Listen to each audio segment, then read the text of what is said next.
Welcome back to our Tate Branch halftime show and the Fan of the Week. Hope you enjoyed the band and their performance. That was the combined band performing in this next to last home game of the season. We have a very special guest with us. We have Michelle Silva. Michelle is from Artesia, went to school here in Artesia, and if you're watching, you can see she has the cane, which indicates that she lost her sight at an early age. And I wanted to talk to you a little bit about your experience being a Bulldog fan. But first of all, tell us a little bit about yourself. You're from Artesia. You went to Artesia High School, and that's when you lost your sight, was after you got out of high school or around high school time? I started losing it my whole high school year. I did lose it completely my senior year. But I was airlifted to Memphis, Tennessee, and was able to have surgery to get my sight back. Finished off my senior year, and then a year later, I lost my sight giving birth to my daughter when I was 19 years old. So. Wow. What a story! But you are able to have a very successful, productive life. You were telling me you worked at FLETC. You had your business that you ran. So you've been able to be very productive. You even but that started out going to Alamogordo, right, to the school there. Yes, I went to Alamogordo. When my daughter turned a year in September, I left in October, and I was there actually 7 months. I could have graduated in 3 months, but that I had told them I wanted to work and I wanted to do things, so they're like, "Oh, Michelle, we want you to get the best out of it." At that point, I didn't understand because I had my daughter, and I just wanted to come home, and I thought, if they don't graduate, I'm going to graduate myself. But I did say the 7 months, and I'm thankful for them because it did give me a lot more independent living skills that I needed, and of course, when I came back, I went straight to work when I came back, and I worked at the Artesia Center in the summer youth program. And then I started my business after that when I started to work for one of the guys that was blind at FLETC. Mm-hmm. And so I just started from there. It went from a little dorm room store to actually in one of the classroom buildings in a bigger place. So I started small and went big. Do you still have that business, or does somebody else have it? Yeah, somebody else has it now. In 2010, I actually ended up letting it go. It was just too much for me. Because in 2005, it was stressful. I had the store and I had the cafeteria. And while I had the cafeteria, of course, there was a lady that was really probably, I'm going to say, did not like. I was young. I was making a lot of money there, and I was young. And so I was under a lot of pressure, and I was pregnant. And I ended up having my son, Angelo, the one that plays for the Bulldogs now, I had him at 6.5 months. So, yeah, and we were airlifted to Odessa, and so when I finally realized, and I told my husband, I said, I can't do this no more. Like, this is stressful. It could have caused my life or his or both. And I said, and I think we're worth more than the money, so I'm not going to do this no more. That's right. And I just decided to let it go. But so your son is on the football team, Angelo Silva. Silvis, what's his number? 30. 30. So if you see number 30, Mom is in the stands cheering and doing all that. So where did you meet your husband, and have you ever seen him, or No. or you were blind? Or? Yeah. Wow. So I actually met him one day. Well, a friend of mine actually worked at a gas station, and him and his brother used to go get propane every day.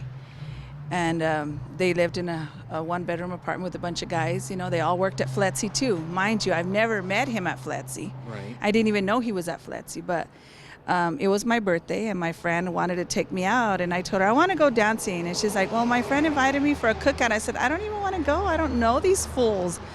And she's like, come on. And I said, I'll just stay home. And then she's like, no, come on, you got to go. And so I finally went, and I met him there. And I met his brother, because my friend liked his brother. Okay. So that was why Yeah. Well, she didn't ever get to date him. He was really scared and shy, but they were really good friends. They did take me to go dancing and stuff like that, and I met him there, and then from there we just kept on talking, and he knew that I had a store, so he'd go to visit me at my store, and then we ended up started seeing each other, and it went from there.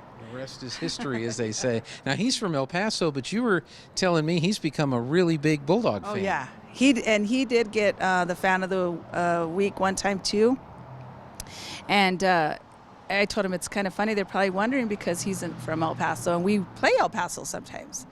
So I was like, they asked him, who do you go for? And he's like, Artesia. But he really likes football. And I mean, of course, he sees that the town is, we're known for football. You know what I mean? So, and we didn't have nobody playing, but we were at every football game, and he was always watching them and cheering for them. And he was wearing the Bulldog shirts and everything else. Like, it was really weird. But yeah. And I mean, I even got to, where now, like, he's, of course, my son plays now, you know, and this is his last year, but I was telling everybody, because they said, well, after this year, y'all won't go. And I said, we went before when he didn't even play. So I don't think it's going to stop, you know. That's right. It's just that we probably won't be super excited cheering crazy because it's our kid. But, you know, we adopt him. He used to say that there was the quarterback and the running back. He's like, oh, those are my grandsons. He would tell everybody when before we didn't even know nobody. He adopted different players to justify being sure there. He sure did. Now, has anybody tried, like Goddard is who Artesia's playing Friday night. Right. Has anybody tried to pull a fast one on you and have you put on a Goddard shirt? No, they can't. They can't.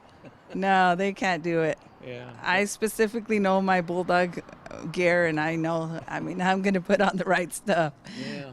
Well, tell us what it's like for you, because you go to the game, you can't see what's going on, but you can hear and smell everything else, right? Yes.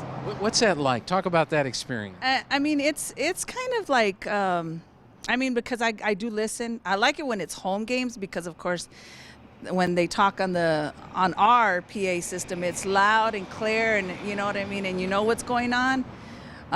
Although when you're in the middle of all the fans, then it's like, whoa, wait, what happened? What happened? And I'm asking him, but that's what I mentioned to you the other day, was because they tell me after the play, well, I can't scream and yell after, you know what I mean? Because it's already happened, and they'll think I'm crazy, but I more or less know, like, I try to, you know, listen and what happened and who's got the ball. And I'm always asking who has the ball. Mm-hmm. So I know if we're at whatever third and whatever they say, I know, hey, we're almost getting close. We're about to make a touchdown or whatever, you know, so. Yeah.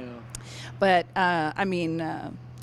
Mr. Parker had gave me this headset or whatever now for this year, and it's been amazing for home games, because now I'll tell them what's going to happen before, because I'm listening, and they're like, it's a penalty, but then I'm like, oh yeah, that's unsportsmanlike, and then so they're listening to me because now I can hear everything first. They're giving you the officials' communication, right? You're hearing the officials talk. Mm-hmm. Yeah, that's pretty special. They talk on the radio, and he's like saying everything, and so-and-so numbers, so-and-so, and I'm telling them, so. Yeah. But when we go to out-of-town games, it's not like that, because then I have to ask. Then you have to ask. Well, we're going to work on something that will enable Michelle to get to hear, if we do go on the road this year. I'm going to try to dig out a piece of gear that we had and try to set that up for you, so that that you can hear the Joby and Robbie when we're on the road. Right. So we're going to try to do that for you this year. Nice. If we go on the road. Hopefully we don't go on the road, and you'll get to hear Mr. Parker. Yes. Yeah. Just take state, and that's it. Right? That's it. That's right. That's right.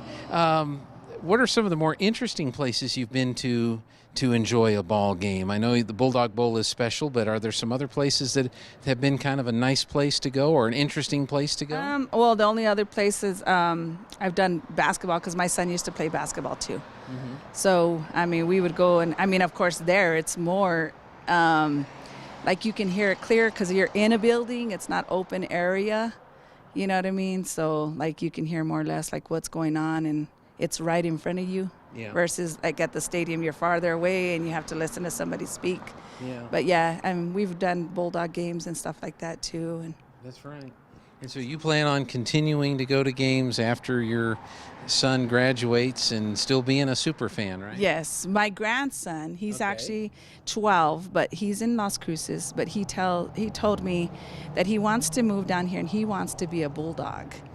So he's asking us, can he come live with us? I said, if your mama lets you, yes. And my other grandson that's 7, he's like, I want to be a Bulldog too.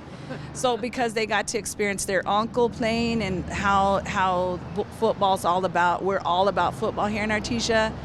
I don't think that any other town is like us, you know what I mean? And my daughter says that as well. She's like, I know that it's better there, the way they do, football and stuff like that versus anywhere else. Like she lives in Cruces and it's not that way. Mm-hmm. So, but I mean, I don't know if her letting her babies come with me, but you know, I hope so, because I would want them to experience this kind of atmosphere, being a bulldog, and you know what I mean. So.